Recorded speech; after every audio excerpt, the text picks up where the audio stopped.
नमस्कार मित्रमैत्रिणींनो. आपल्या आजच्या सुंदर कथेचं नाव आहे टेक ऑफ.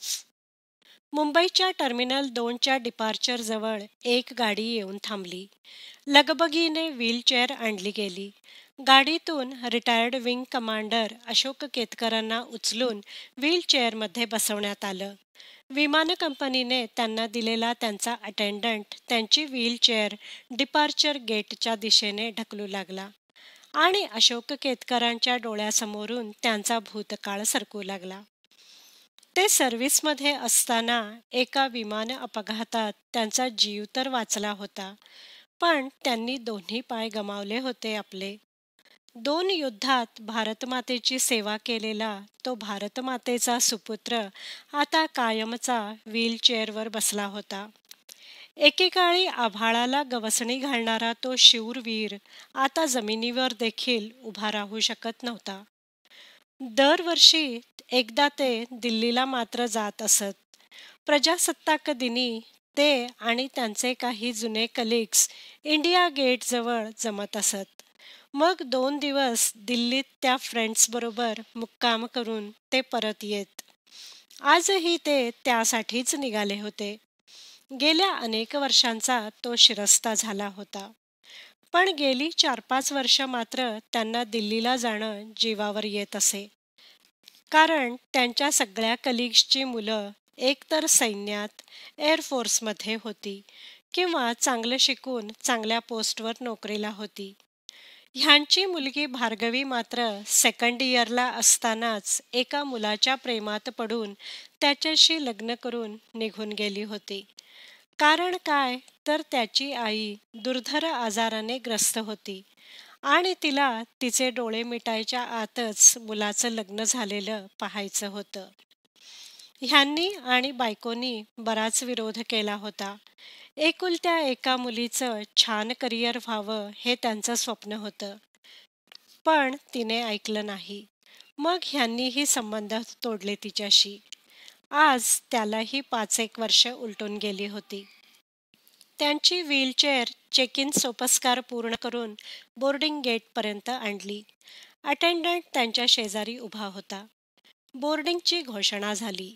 शिरस्त्याप्रमाणे ह्यांची व्हीलचेअर सर्वात आधी आत नेण्यात आली. त्यांना पहिल्या रोमध्ये स्थानापन्न केल्यावर बाकी प्रवासी बोर्ड झाले. विमान टॅक्सीवेवरून रनवेवर येऊन थांबलं. अशोकरावांनी खिडकीतून बाहेर पाहिलं. त्यांना त्यांच्या फ्लाईंग दिवसांची आठवण आली. त्यांनी नकळत आपले डोळे पुसले.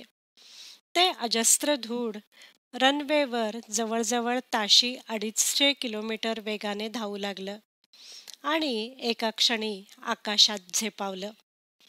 खिडकीतून खाली बघत असलेल्या अशोकरावांचे हात आपसुकच जॉयस्टिक धरल्यासारखे हालचाल करत होते. जुन्या आठवणींनी त्यांच्या डोळ्यात घळाघळा पाणी येत होतं. त्या अपघातानंतर सर्व्हिस सोडल्यानंतर ते करत असलेल्या प्रत्येक विमान प्रवासात येत असे तसंच. विमान आता आकाशात स्थिरावलं आणि सीट बेल्ट काढायचे संकेत मिळाले. अशोकरावांनी सुद्धा सीट बेल्ट काढला आणि एअर होस्टेसला बोलवायला वरचं बटण दाबलं. एअर होस्टेस आली.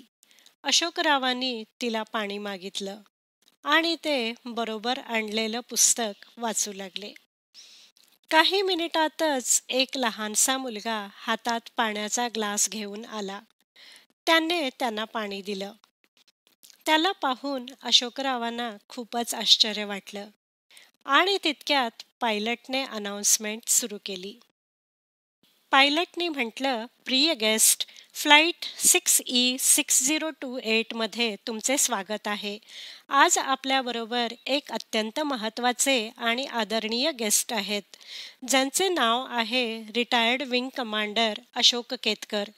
ते पहिल्या रांगेत ए सीटवर आहेत.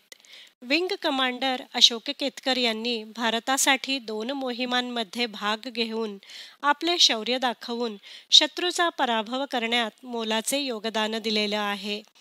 एका अपघातात त्यांना त्यांचे दोन्हीही पाय गमवावे लागले असले तरी त्यांचा लढवय्या स्वभाव मात्र अजूनही जिवंत आहे. एअरफोर्सची शिस्त, सिनियर्सच्या आदेशांचं पालन या गोष्टी त्यांनी व्यक्तिगत आयुष्यातही पाळल्या. इतक्या की त्यांच्या मुलीने करिअर सोडून त्यांच्या मनाविरुद्ध लग्न केल्यावर त्यांनी तिच्याशी संबंध तोडले. पण मुलगी बापाला कशी विसरू शकत होती? ती दुसऱ्या शहरात असली तरी तिचं वडिलांवर लक्ष होतं. तिने लग्न केल्यावर एका महिन्यातच तिच्या नवऱ्याची, राहुलची आई गेली. ती नवऱ्याबरोबर दिल्लीत राहत होती, पण वडिलांची इच्छा तिच्या लक्षात होती. तिने त्या दृष्टीने प्रयत्न सुरू केले. उत्तम गुण मिळवून ती ग्रॅज्युएट झाली. पुढे चांगल्या कॉलेजमध्ये ॲडमिशन मिळवली. तिने त्यांच्या मनाविरुद्ध लग्न केलं असलं तरी त्यांनी तिच्यासाठी ठरवलेलं करिअर मात्र तिने पूर्ण केलंच. अशोकराव हे ऐकून स्तिमित झाले. सगळ्या प्रवाशांना उत्सुकता लागली होती. तितक्यात पायलटचा आवाज आला. बाबा, तुम्हाला मला पायलट झालेली पाहायचं होतं ना? ते तुमचं स्वप्न होतं ना? मग आज तुमचं स्वप्न पूर्ण झालेलं तुम्हाला दिसेल. आज हे विमान तुमची लाडकी भार्गवी उडवते आहे. तीच भार्गवी जिच्यावर तुम्ही रागावला आहात. आणि हो, तुम्हाला आत्ता ज्या मुलाने पाणी दिलं ना, तो माझा मुलगा आहे, आदित्य, तुमचा नातू. प्रचंड शॉक बसलेल्या अशोकरावांनी भरल्या डोळ्यांनी त्या गोड मुलाकडे पाहिलं. तो त्यांच्याकडे बघत निरागस हसत होता. त्यांनी आदित्यला उचलून घेतला आणि त्याचे मुके घेतले. एव्हाना भार्गवी बाहेर आली होती.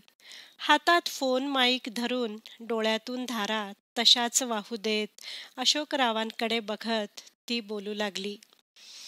भार्गवी म्हणाली, बाबा, मला माफ करा. मी तुमच्या मनाविरुद्ध जाऊन लग्न केलं, पण त्यावेळी परिस्थितीच तशी होती. आणि बाबा, राहुल खूपच चांगला मुलगा आहे. तो एका MNC मध्ये मोठ्या पदावर आहे. आम्ही दिल्लीला असतो. आज तुम्ही या फ्लाईटने दिल्लीला जाणार हे मला आईकडून कळल्यावर मी ही फ्लाईट मागून घेतली आणि आदित्याला घेऊन आले. बाबा, प्लीज मला माफ करा. मला तुमचा खूप खूप अभिमान आहे बाबा. म्हणूनच आज मी एक कमर्शियल पायलट तुम्हाला एका फायटर पायलटला सॅल्यूट करते आहे. हे बोलून भार्गवीने एक कडक सॅल्यूट केला. विमानातले सगळे प्रवासी आणि क्रू देखील सॅल्यूट करत उभे होते. भार्गवी हळूच अशोकरावांच्या शेजारी बसली आणि त्यांना मिठी मारून हमसून हमसून रडू लागली. बाप आणि मुलीची अनेक वर्षांनी अशी भेट होत होती. अशोकरावांचा शर्ट तिच्या अश्रूंनी भिजला होता. तितक्यात आदित्य बोबड्या आवाजात म्हणाला, आजोबा, मी ना तुमच्यासारखाच फायटर पायलट होऊन देशाची सेवा करणार आहे. मला मम्मी रोज तुमच्या स्टोरीज सांगून फायटर पायलट बनायला सांगते. हे ऐकून अशोकरावांना प्रचंड आनंद झाला. तेवढ्यात आतून को पायलटने विमानाच्या डिसेंटची घोषणा करून सीट बेल्ट बांधायची सूचना केली. भार्गवी त्यांचा निरोप घेऊन कॉकपिटमध्ये गेली. विमान आता उतरू लागलं. आत भार्गवी विमान उतरवत होती. इथे शेजारी बसलेल्या आदित्यला अशोकराव विमान उतरवताना काय काय करतात ते अभिनय करून सांगत होते. खिडकीबाहेर अस्ताला जाणारा सूर्य एका माजी, एका आजी आणि भविष्यातील एका पायलटला आपल्या सोनेरी किरणांनी न्हाऊ घालत होता. विमानाचा डिसेंट सुरू झाला असला तरी आत्ता कुठे अशोकरावांच्या आयुष्याच्या विमानानं परत एकदा टेक ऑफ करायला धावपट्टीवर वेग घेतला होता. मित्रमैत्रिणींनो, कशी वाटली तुम्हाला ही कथा आवडली असल्यास व्हिडिओला लाईक करा, शेअर करा, कमेंट करा. माझ्या चॅनलला सबस्क्राईब करायला विसरू नका. व्हिडिओ पाहिल्याबद्दल धन्यवाद.